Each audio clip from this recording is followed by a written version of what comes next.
Hello and welcome to another episode of AI in the Classroom Daily. I'm Dan Cogan-Drew, co-founder, chief academic officer here at Newsela. And this is a podcast dedicated to helping educators make sense of AI without the hype.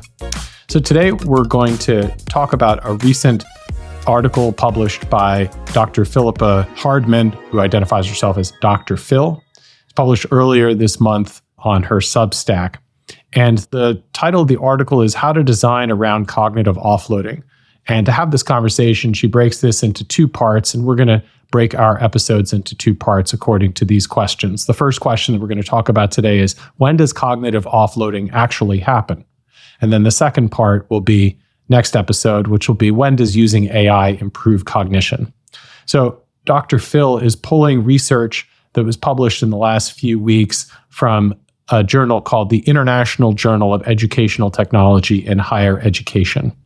And so what's useful here is the connection of the research to the practice, the simple takeaway based on that research. And then part two, what we'll talk about is what are the implications on how we should be using AI to improve cognition. So part one is what we know about when cognitive offloading happens. Dr. Phil writes that cognitive offloading doesn't automatically happen when learners use AI. It happens when they hand the thinking over to AI. And this is the kind of cognitive offloading that we've been reading about for some time now in the research, the idea that students are basically asking the AI to do the thinking for them. And the takeaway that I think is important to remember here is that it's not the AI per se, it's the positioning of the AI, it's when it's used. And we were just talking with a teacher who's entering her first year of teaching earlier this week, and she was describing in her summer teaching with students, she was very careful. She and her co-teacher, they were coming up with their own list of possible misconceptions that students might have as they were preparing their lessons. Students are going to encounter these topics. This is in middle school math, and they're likely to get stuck in the following ways. Now, that's a question that you could immediately outsource to the large language model and just say, give me the most common misconceptions. But instead, what she and her co-teacher were doing was comparing their own notes, coming up with their own list, and then taking that list, putting that into the large language model and asking, okay, what did we miss? Here's what we thought of first, and now we'll ask you to add on to that list. And in doing so, they're putting their thinking first. And in that sense, this is not an example of cognitive offloading. This is an example of a smart partnership with the AI. The second principle that Dr. Phil is identifying here is that cognitive offloading happens when AI gives feedback before the learner reflects. And I think what I was just describing is an example both of the offloading and simply turning the task over, and a counterexample where, in the case of that teacher, she and her co-teacher are going first. And we've seen this again and again. When I was talking with my son in a recent episode, he was describing too that he wants to do his own thinking. He wants to write the essay first, and then he might turn to the AI to get critical feedback. He might ask it to challenge one of his arguments or serve as an editor, prompting him to expand on one of his arguments. But the point here is that when the learner goes second and the AI does the thinking first, the range of their thinking is narrowed. I often think of this in terms of divergent and convergent thinking. We've seen examples where when the AI is used too quickly to brainstorm in a group of students who are all using it to brainstorm, what results is that individual students may feel as though they have a wider pool of ideas that have been brainstormed by the LLM, but the result in aggregate across the class is that the ideas are actually less creative. And I think part of that comes from the fact that, in my mind, the large language model is a convergent technology. It's trying to predict the next word in a phrase, in a sentence, in a string of words, based on what it knows from a pool of data and the probability that the right word is the next word.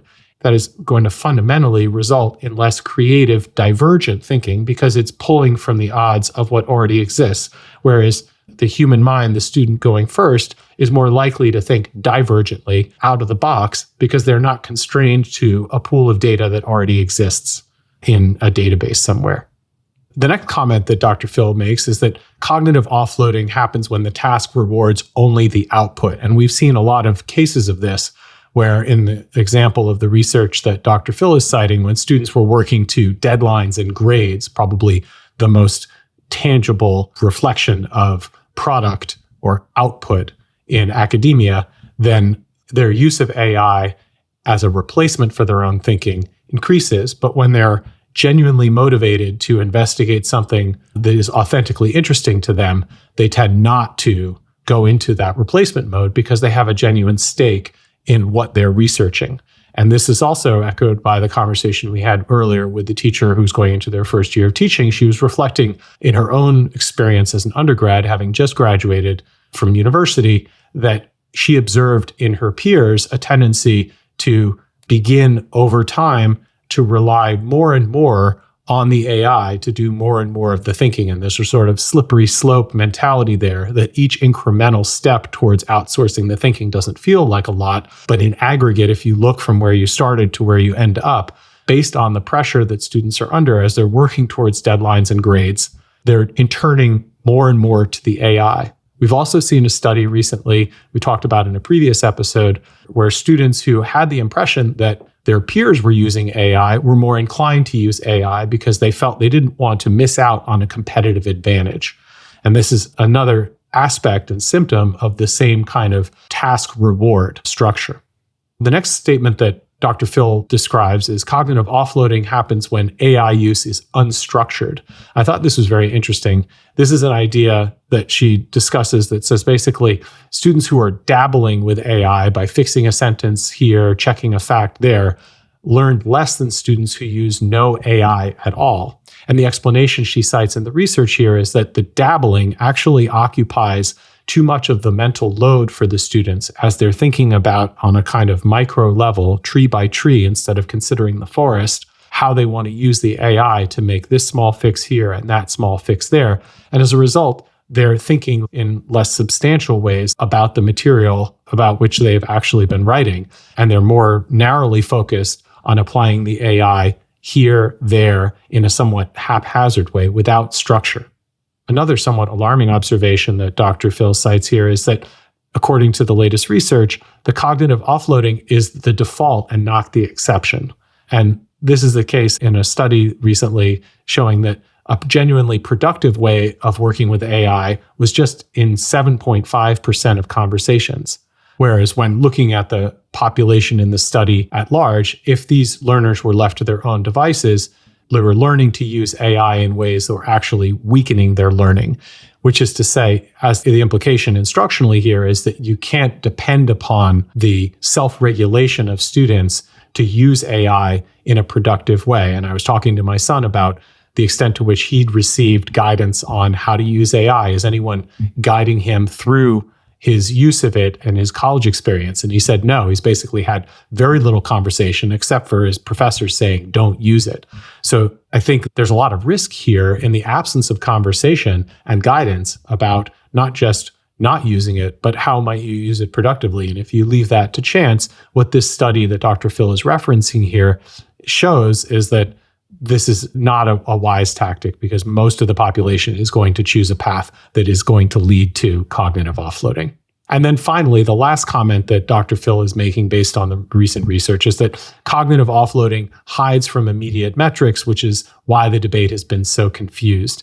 And this is the basic concept that learners using the AI will continue to perform well as long as they're using the AI. But when you take the AI away, the measure of their ability to transfer what they've been practicing with the AI shows that they're unable to do the task unaided. And I immediately think of the Newsella writing product that we've been developing and using with students and teachers for last several years now. We've recently introduced the ability to turn off the AI feedback. And this is something that is a logical extension of what Dr. Phil is citing in the research here, is that we need evidence. We need to see that students are able to take the same developmental ability that they are gaining through their use of Newsella writing by asking for feedback and incorporating that feedback into revisions.